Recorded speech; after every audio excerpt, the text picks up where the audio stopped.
Top টি-20 সিরিজে আজকে নেপালকে হেরেছে মানে হারিয়েছে বাংলাদেশ এ দল। তবে ওখান থেকে একটা ব্যাটসম্যান পাওয়ার হিটার পাবে বাংলাদেশ, জিসান আলম। তার যে 73 রান ছিল সেখানে সিক্স মেরে এসেছে 5টা। সে কিন্তু আমরা দেখেছিলাম এনসিএল এর মধ্যে বাংলাদেশে যখন খেলা হয়, এনসিএল লিগ হয়, সেখানে তার মানে রেকর্ড একটা আছে, সেঞ্চুরিয়ান রেকর্ড একটা আছে। ওই রেকর্ডটা এখনও কেউ ভাঙতে পারেনি।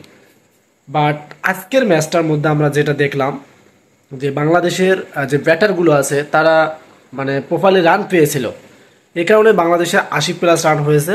দেন নেপাল কিন্তু রানটা চেঞ্জ করতে পারেনি এবং পরিশেষে বাংলাদেশ এই দল টপ টি-20তে কে ম্যাচটা জয় পেল। আমি যেটা মনে করতেছি যে বাংলাদেশে এই টি-20-র মধ্যে যদি ব্যাটারদেরকে একটু সুযোগ দেওয়া যায়, যেমন জিসান আলম এই প্লেয়ারটার যদি একটু মানে ভালোভাবে যত্ন নেওয়া যায়, তাহলে কিন্তু সাব্বির রহমানের মতন পাওয়ার হিটার হয়ে উঠবে। যেমন আপনাদের হচ্ছে বর্তমান সিনিয়র টিমে খেলতেছে তানজিম সাকিব, তানজিদ তামিম, এদের নাম দুইটাই একই হয়। তানজিদ তামিম এবং ইমন এরা কিন্তু পাওয়ার হিটার ব্যাটসম্যান, ওপেনিংয়ে এরা কিন্তু মানে অসাধারণ ব্যাট করে থাকে। তেমনই জিসান আলম, তাকে যদি যত্ন নেওয়া যায়, বিসিবি যদি একটু যত্ন নেয়, এবং বর্তমান সে কিন্তু এ দলে খেলতেছে। সো এখন জাতীয় দলে তাকে চান্স দেওয়ার দরকার নেই, বাট তাকে আরও এই যে যেমন টপ টি মানে হচ্ছে লিগ এবং বিপিএল যখন হবে এবং তার সাথে সাথে আপনার হচ্ছে যে এনসিএল হবে, এই লিগগুলো খেলে তাকে আরও তৈরি করে নিতে হবে।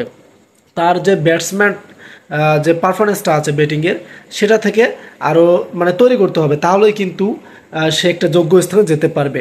সো এরকম ব্যাটসম্যান আমাদের মেন টিমে দরকার, তাহলে বাংলাদেশ কিন্তু অবশ্যই টি-20-র মধ্যে এগিয়ে থাকবে।